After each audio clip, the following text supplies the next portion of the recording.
Automation nation, automation nation, automation nation, around the nation, automation nation, automation nation, automation nation, around the nation, around the nation, around the nation. Welcome to the Automation Nation podcast, the show for business leaders, tech aficionados, and those who are just simply curious about where technology and business are going. Automation Nation is your gateway to understanding automation, AI, and the future of business. Don't get left behind. Tune in now and subscribe for more. Subscribe for more, but you're here right now. Welcome back, ladies and gentlemen, for another automation conversation on the Automation Nation podcast. I'm your host, Rob House. My guest today is an amazing man I've known for a long time. Known him for a long time, but I haven't seen him for a long time. But I have seen him. If you know how social media is, you know somebody, you've seen them, but haven't seen them in person. But you get to see him on social, and I've just really been following his journey. As a matter of fact, I've known this guy for such a long time, back when we both played flag football in a league together. It was pretty fantastic, man. It was a good time. I'm gonna read a little bit of Mynor's bio, just a little bit before we get into our conversation. So, Mynor Herrera soared to real estate stardom, quickly becoming a top agent, and now ranks in the top 1% of realtors nationwide with Mynor and Associates. His journey from a first-time condo buyer to founding a celebrated, diverse team really underscores his knack for exceeding client expectations and securing a place amongst real estate's elite. He is amongst the elite because of the culture that he builds, the relationships that he builds, and the way he makes people feel, and doing good business, right? It's important. He has a heart for philanthropy, and I believe that also plays a role in his business, because see, when you have a heart for philanthropy, that means that you like to help people. In business, if you happen to like to help people, people like to do business with you, Mynor. And I think you figured that out, brother. And so I appreciate you being here on the podcast with me, man. And why don't you just share a little bit about who Mynor is and why you started doing what you're doing? I'm still trying to figure out who Mynor is. I'm actually, you may not know this, but I'm celebrating my 50th birthday in a couple weeks. I just realized. So, big milestone on April 16th. Man, so wow, yeah, I'll be joining you September 19th, man. Wow, big 5-0. I love it. Still trying to figure out who I am. I think reinventing myself, a couple of times throughout the journey, but always maintaining those core values, right? So I'm local, born and bred here in the DMV. Dirty little secret about me is I've actually never lived outside the Beltway. I've traveled extensively. I've been to over 35 countries, and I just never lived outside the Beltway. And part of that is probably the armchair psychologist, son of an immigrant parents, wanted to lay down some roots and all that. But came up, went to the greatest high school ever. Don't have to name it. It's the Matha Catholic High School. You know that. Right. So, and was looking at colleges, just wound up going to American University. I did go out of state, right? I went to DC, right? So I crossed the border, went to American University. Was trying to find my way. I was a wrestler back in the day. I was a national prep wrestling champ at DeMatha, wrestled a little bit at AU, which was D1. That was like a full-time job. It was crazy. Some things came up. I lost some of my grants, financial aid. And so I ended up commuting my sophomore year, which was actually a major pivotal point in my life, because it took me from being an athlete, right? At DeMatha, we were student athletes, but let's be real, athletics was kind of our thing, right? It's what you live for. But it took me away from focusing solely on sports and thinking, okay, I'm in college. I guess I'll start interning because that's what people did at American University. And so by my second semester, sophomore year, when I stopped wrestling, um, I found I had all this time. I didn't know what to do with myself. So I started interning. And AU was a very expensive school back then, it still is now. And so I had many jobs at any given time. So I was interning in my field, which was public relations. That's what I was studying. And I was working, I was a lifeguard. I was working the front desk. I eventually became an RA, a resident assistant. So they were paying for 8 credits and a stipend and room and board. Again, and I started DJing and selling the trips for spring break so that I could do all the things that all the other kids were doing, for free because their parents were paying their way. That I had to scrap for every dollar, right? And so, again, not doing sports, I started a student run PR firm. I was just doing a lot of stuff. So at any given time, I'd have 3 jobs. And so by the time I came out of college, I had a ton of internships. Remember, every semester starting sophomore year and all these jobs. So I came out with a stacked resume. So I was doing public relations right out the gate, boom, and doing really well. And I was working in the hospitality entertainment industry. I ended up launching over 20 different restaurant brands in the city, everything from the Palm Steakhouse to Maggiano's, California Pizza Kitchen, to a few bars and stuff like that, some hotels. Doing celebrity events. I was working with Larry King's Cardiac Foundation. I think the biggest name at that time that I worked with was Ricky Martin, Larry King. Just doing a lot of big, big, fun, exciting stuff that carried me through my 20s. Somewhere along the line, actually, I remember I was 23. My dad said, I had just graduated college when I was 22, and I was working, doing my thing. And my dad goes, "Hey, you need to go to grad school." I was like, "Whoa." Like I just went through, school, 18 years of school, college, all that stuff. Like, no, I'm good. He's like, no, you have to go to grad school. I'm like, I'm not going to grad school. And he goes, well, then you have to buy a house. And I was like, well, I'm like 22, 23. What am I going to do with a house? Like, I'm going to buy a house. He's like, you're going to buy a house. And I was like, fine. I was like, if I buy a house, can I live my life? He's like, yes, the last thing I'm going to tell you to do. So I saved up all my DJ money and I came up with a down payment and I bought a house. Yeah, I bought a condo, a 2-bedroom condo in downtown Bethesda before it was Bethesda. And my mortgage was, I want to say it was $700. And the condo fee, was maybe like 150. I don't remember. But my roommate, his monthly rent was $650. So my mortgage was 700. His rental payment to me was 650. So I was like, this is pretty sweet. Right. And so we're doing that. And somewhere along the line, this was in 1999. By this point, I was 24 years old. So I was 24 years old, had a condo, was building equity up, and Bethesda started blowing up. And the dot-com boom happened, and housing was going up, and all this stuff. And I was playing flag football. And on one of the co-ed teams that I played, there was this young lady who was a title attorney, which I had no idea what that meant. And she goes, you have like a lot of equity in your home. I was like, I don't even know what that means, but cool. And she goes, you have 200,000 built up in equity in this condo. And mind you, I had only paid $10,000 to buy this condo. And now I had 200,000. I had no idea what that meant. So I got a HELOC, home equity line of credit. And I remember the lender, she goes, now, sweetie, don't go and spend this on dumb things. And I was like, you gotta tell me twice. Like I've never had money. I don't know what it's like to have money. I'm not spending anything, right?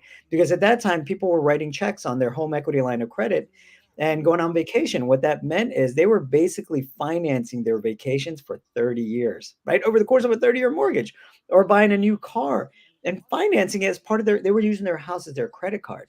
I said, no, ma'am, I'm not stupid. And I remember talking with this title attorney, Jessica Dovecchio is her name, and she's still actually our title attorney. She goes, um, something about you can tap that money to do whatever you like. And I was like, can I buy another place with it? And she goes, I guess so. So I started looking at beach places because that was my dream. And so I bought a beach place and I took a class. There was back then they were posting flyers in DuPont Circle, and I took a class from what ended up being one of the founders of VRBO, Vacation Rentals by Owners, which is like a precursor to Airbnb. It's still out there, but yeah, it was like a early Airbnb. I took a class from this woman at in Dumont Circle, and I ended up buying her book, and I taught myself how to rent places out. And so I bought this beach place. I hired a property management company, and they were terrible. I referred most of the rentals to them. So I started doing it. And by my second year, I fired that rental company because they were trash. And in my first month of doing it on my own, I generated more income than they did all summer. By the end of that year, I did 15,000 in revenue. And I was like, wow, this is easy. And I didn't have to use any money. I tapped my equity. So I bought another one. So by the time I was 30, I had 3 assets, right? I had a condo in Bethesda and 2 at the beach. I was renting Mm, them out. I was like, this is awesome. I was like, I don't know why more people don't do this. Mind you, I still had a job in public relations. By then, I had my own PR firm. I had done the hospitality thing for about 7 years. I branched off, did my own thing, had a PR firm called Miners Creative Concepts or Miners Communication. It was called MC Squared, Miners Creative Concepts, mhm. Miners Communication Concepts, something like that. Yeah, Did yeah. a lot of great things, What, what what but what what was the name of the flag football team? Jack Minor Attack. Associates.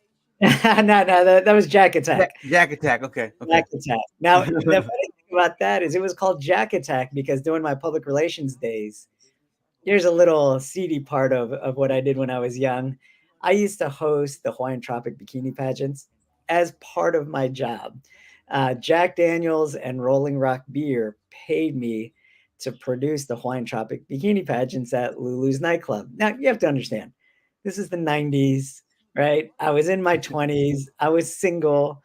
So yeah, I was the producer. I had celebrity judges, like local football players, NFL players, NBA players, right? I just had a lot of celebrities, and we had all these models, and I was the MC, and it was a show, right? But it was entrepreneurship when you're in your 20s. Right. But that was the money, right? That was my side hustle. I had a regular 9 to 5 public relations job. That was my side hustle, the DJing, all that kind of stuff, the promoting that allowed me to make a purchase for that first condo. Right. And the reason why I'm telling you this long ass story, sorry, didn't mean to swear, That's fine. You're good. is simply because my side hustle is what allowed me to purchase my home, right? I worked hard. I call it the immigrant mentality, the immigrant work ethic, right? We work hard. And I purchased this thing. And then I had my roommate paying most of my mortgage. And I tapped the equity, acquired 2 more assets. So, like I said, by the time I was 30, I had 3 assets, 3 real estate assets. And during that journey, I realized, huh, people do real estate as a career.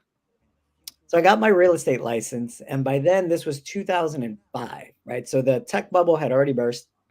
I had already lost, 50% of my stocks. People were making their millions on that. I lost 50% because I got in late because I was buying real estate, and I had like I said, I had my own PR firm, did the party thing for 7, 8 years doing the fun PR, started doing more nonprofit government relations, that kind of public relations instead, because I felt I couldn't party for the rest of my life. So I started becoming a little bit more serious, got married around that time. So it made a big fundamental shift in my public relations practice. Got bored because my clients went from, Palm Steakhouse, Timpanos, right? Carlisle Hotels, all these other clients. Suddenly I was representing Northwestern Financial Network, right? The Navy Federal Credit Union, right? Just very LexisNexis. They were high paying clients, but they were so boring. I would take business trips to Cleveland and Wisconsin. It was just, after being on stage with Larry King and Ricky Martin and Cirque du Soleil and doing all these fun things and DJing, right? That was a big change. And I was like, this is boring.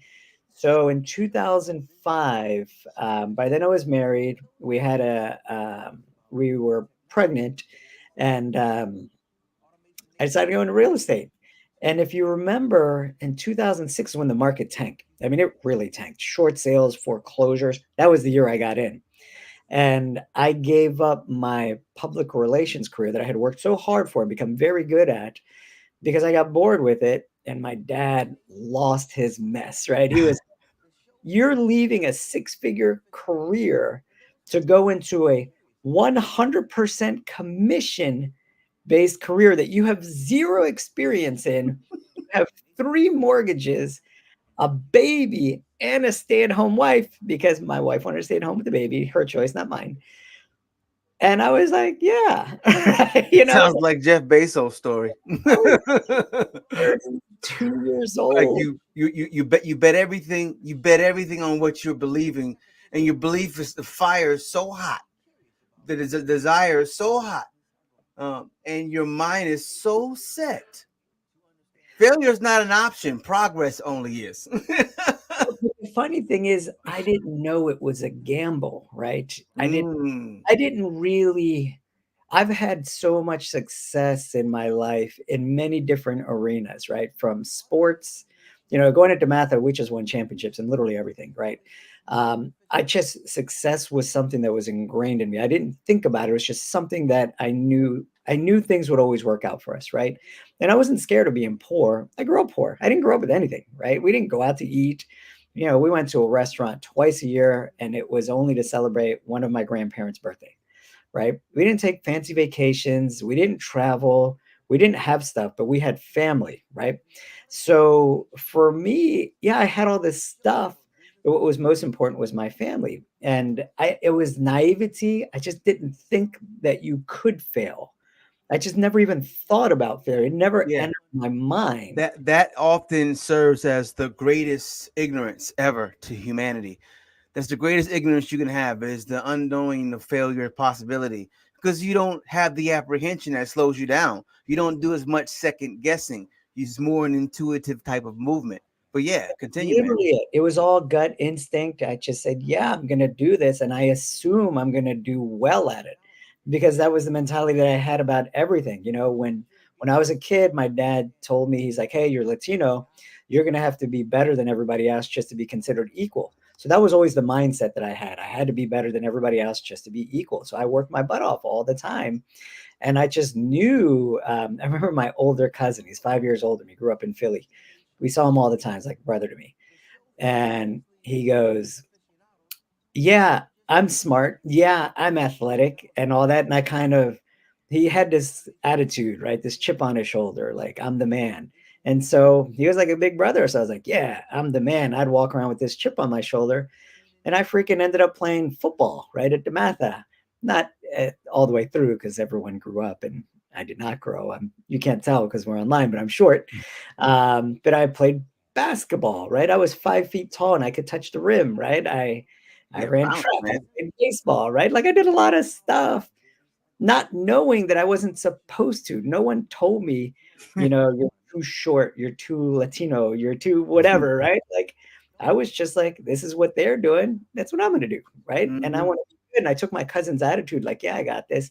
And then my attitude became, I'm better, I'm new to this country, I'm smarter than you, more athletic than you. Like you can't deny what I'm bringing to the table, whether it's on the, flag football field, on the wrestling mat, on at the business table, in the classroom, right? I never wanted to have something where somebody could say to me, "You don't belong here," right? Because my attitude was, "Hey, screw you. Not only do I belong here, I'm doing better than you, being first generation, right? And not having Right, the advantages that were afforded to you, right. right?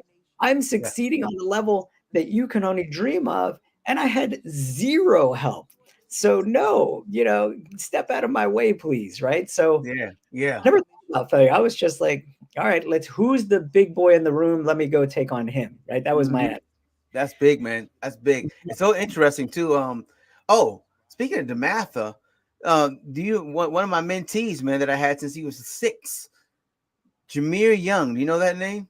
I don't. There's a lot of us. What sport did he do? So he played basketball, but he just also not only did he play basketball, but he also played for University of Maryland Mhm. in these last 2 years and had a fantastic season. They Maryland didn't do as well, but they actually invited Jameer to the Uh-huh. into the All Star game, which is happening Friday. So Oh, really? yeah, so he's one of the All Stars. He gets to play, man, from Dematha. So Yeah. yeah, No, my interesting, my man. brothers are out there everywhere. One of my classmates, Dwayne Simpkins, is now actually the coach at American University, which is kind of cool. But no, Yeah, we had a lot of pro. I mean, I ran track with a Olympic gold medalist, right? I played football with Jermaine Lewis, who ended up transferring, but he returned 2 touchdowns for the Ravens. I played football with Jermaine Lewis. Stop it. So check this out. I Well, played let me take football. it even further. Not only did I play with him, I started over him. Oh no! So I did not do that because when I played with Jermaine Lewis, he actually was like 12, run a 4.5. Okay, it Yeah. was unbelievable. We had a play. Then we'll get to you. We had a play where you give him the ball as a handoff. We called it the Bo Jackson. He runs Uh-huh. one way on purpose just because he's going to run back the other way.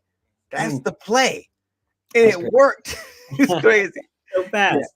Now, yeah, man. mind you, he hadn't hit a growth spurt when I started over him. It was freshman year.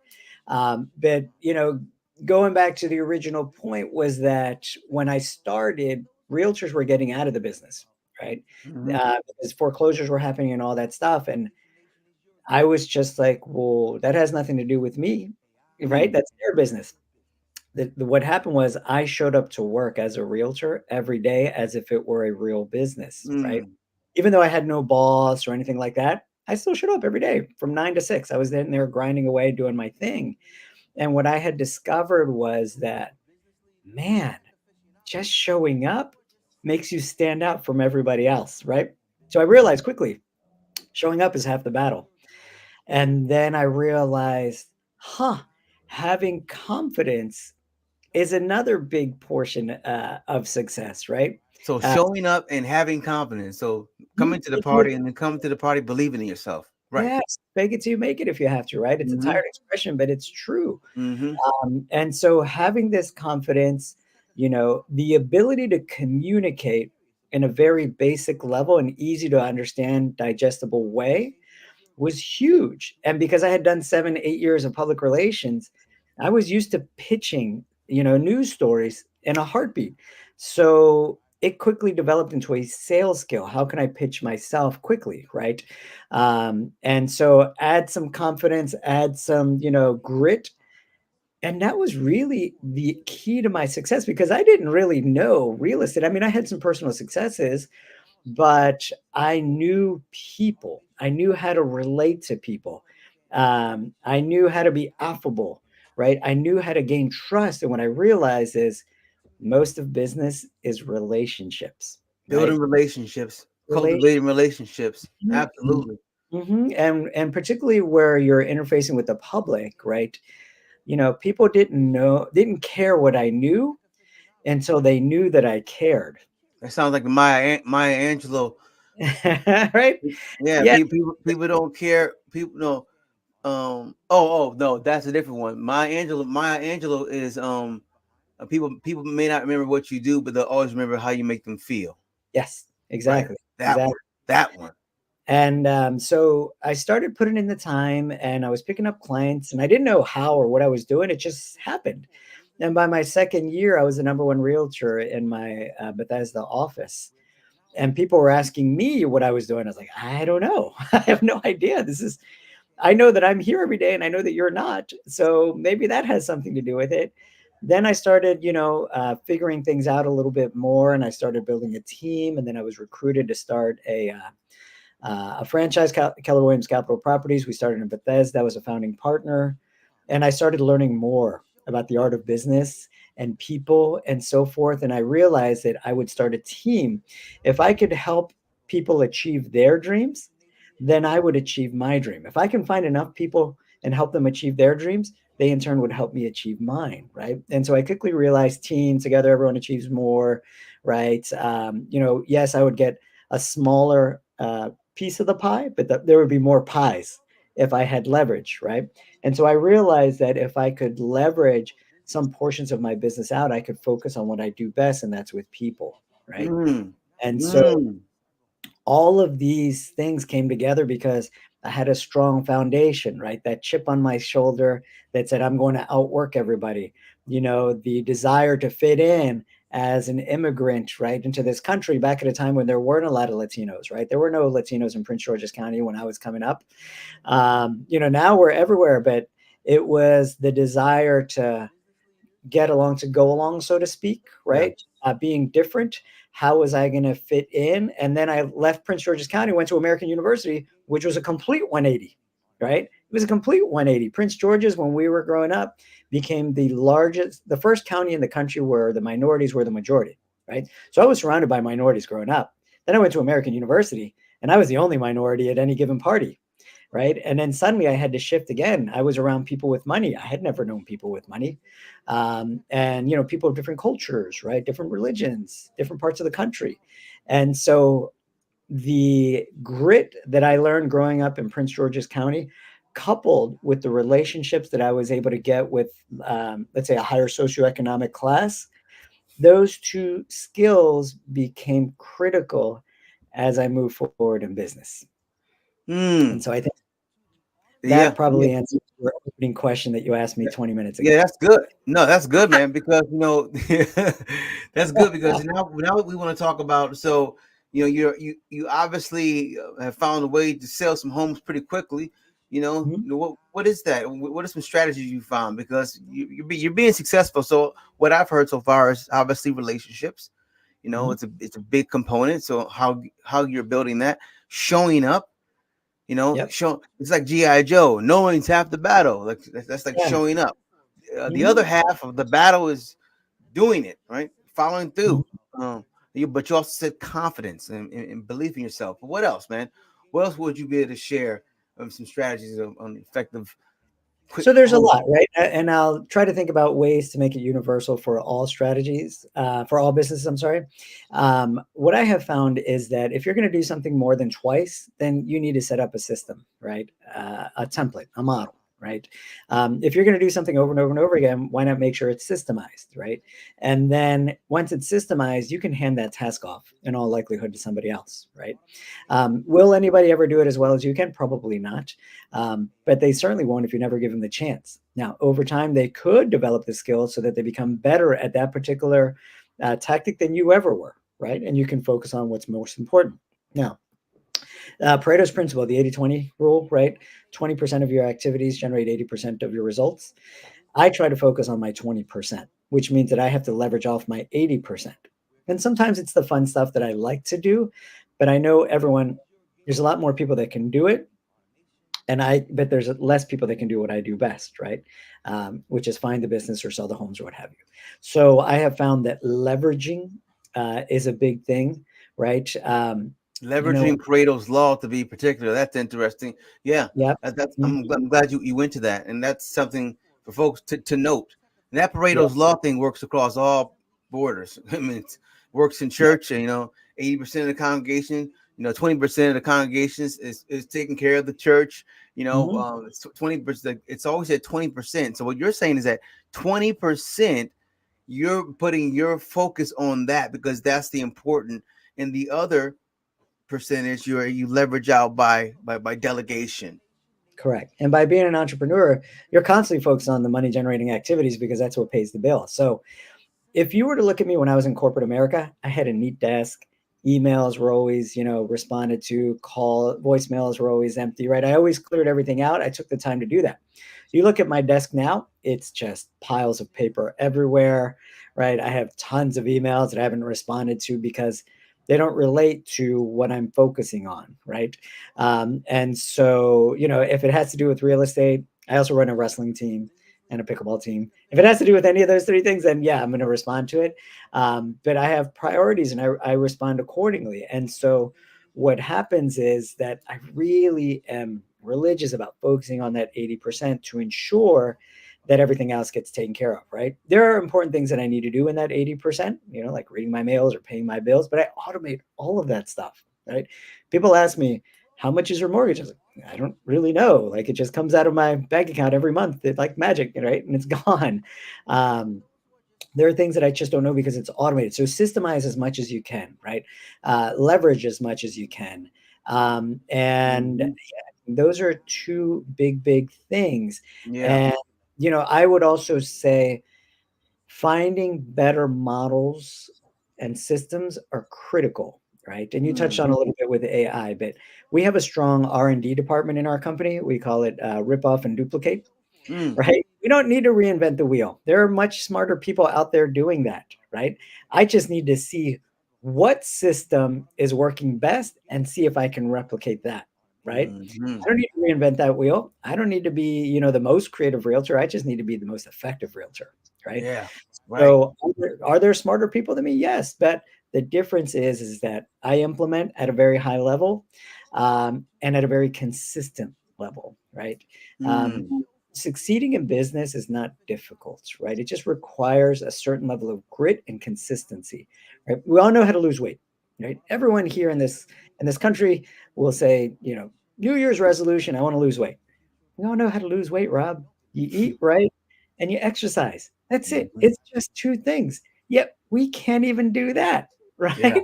Yeah. It's the same thing in business. Hmm. There's 20% of activities that you have to focus on, but we don't.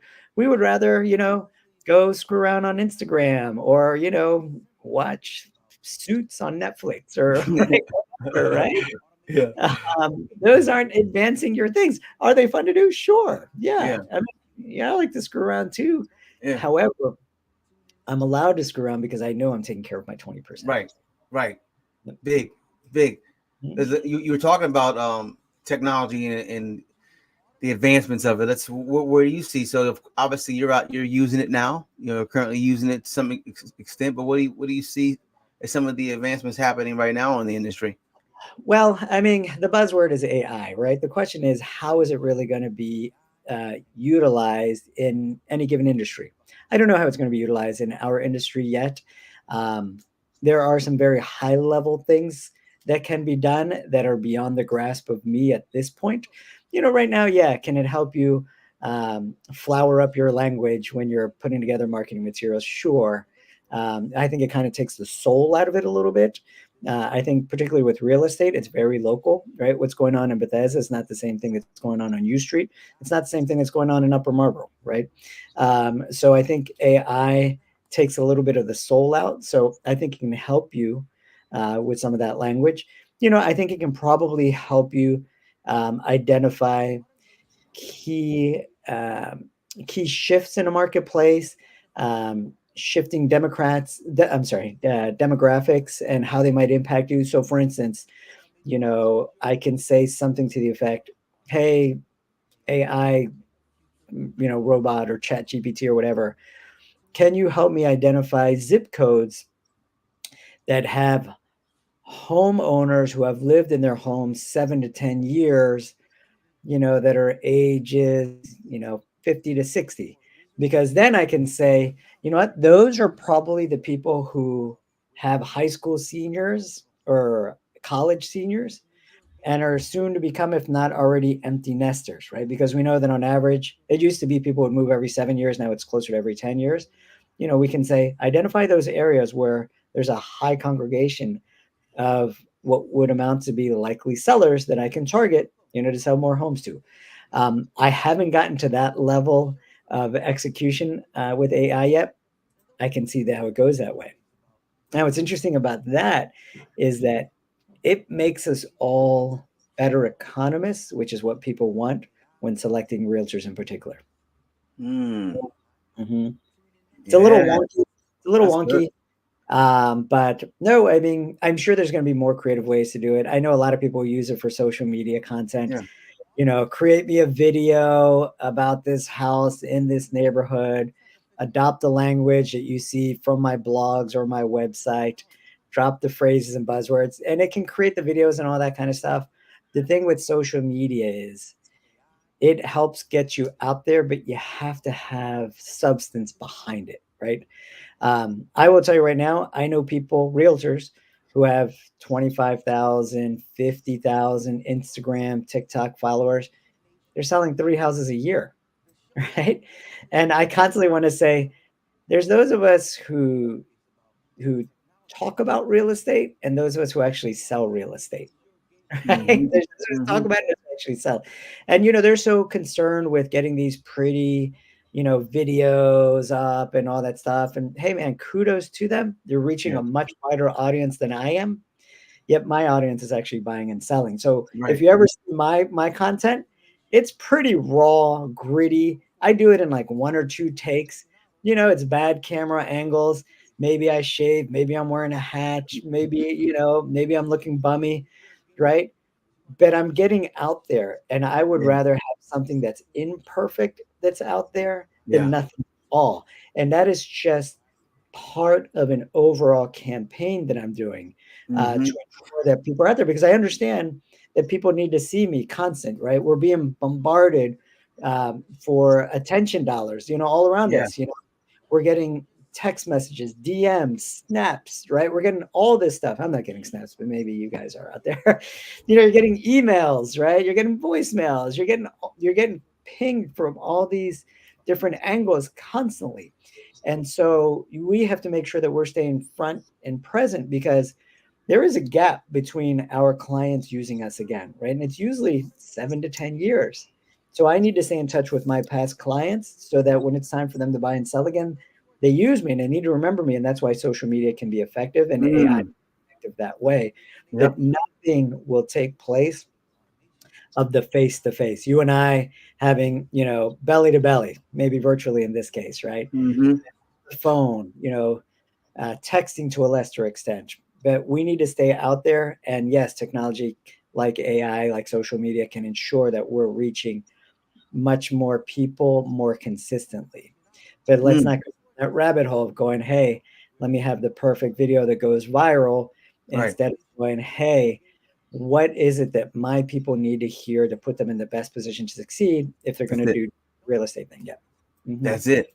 What Yep. what is the authentic message that I can put out? Hmm. People can feel that. People can feel that. All Yep. right, so we're coming in for a landing. Last couple questions. All right, so first, we're powered by Simply Automate, and we ask all our guests this question. Well, Yep. it's two questions. We missed the first one. The first one is, if you could simply automate one thing in your personal life, what would that be? Ooh. Right now. I'm gonna go quick because I know I talk a lot. We're running out of time. If I can automate one thing, well, given that it's tax season, I would love it if like there was some system that pulled in all my 1098s, 1099s, K1s, and just put them all in and just went bam. And I think there are systems that are out there that it annoys me so much when they don't work well. It's supposed to download my bank statements that goes into a bookkeeping thing that's taken care of by my bookkeeper. That's because we have several businesses, right? We have several Airbnbs, we have a real estate practice, we have partial ownership, in a real estate office, title company. We have a lot going on, right? Hmm. And so, we want to make sure all of that, if I could automate that in any way possible so that I don't have to upload and download all this stuff, that would be fantastic. Oh Uh, wow. that would be great. That's Yes. it, huh? Yeah, I mean, I don't have a lot of, want and need in my time. You know what? Here's something that's painful. Okay. If I have something, and I know this exists, if I could have something that would hold me accountable to the things that I'm supposed to be doing, that would be great. In other words, I'm sure this exists already, but if something were to say, hey, did you run your 3 miles today? Did you do, your 50 push-ups and sit-ups today? Right? If not, I'm going to put you on blast, right? By posting on social media, right? Did you read your X amount of pages today in a book? You know, um, that would be great. Something that Ah, helped me accountable to the stuff that I'm supposed to be doing. And like a personal development automation. That's nice, man. yeah, Yeah, I like that. I yeah. like that. Well, yeah, that's good. Okay, okay. So final question here. Give your best piece of business advice and your favorite quote. Ooh, best piece of business advice. Um, don't be afraid of failure. You will learn more from failing than you will from your successes, because when you fail, you're forced to assess, what could I have done better, what went wrong, what am I lacking, right? When you succeed, you never think of anything of it. You're like, booyah, sold another $1 million house. Nothing to learn there, right? I did it. It wasn't hard.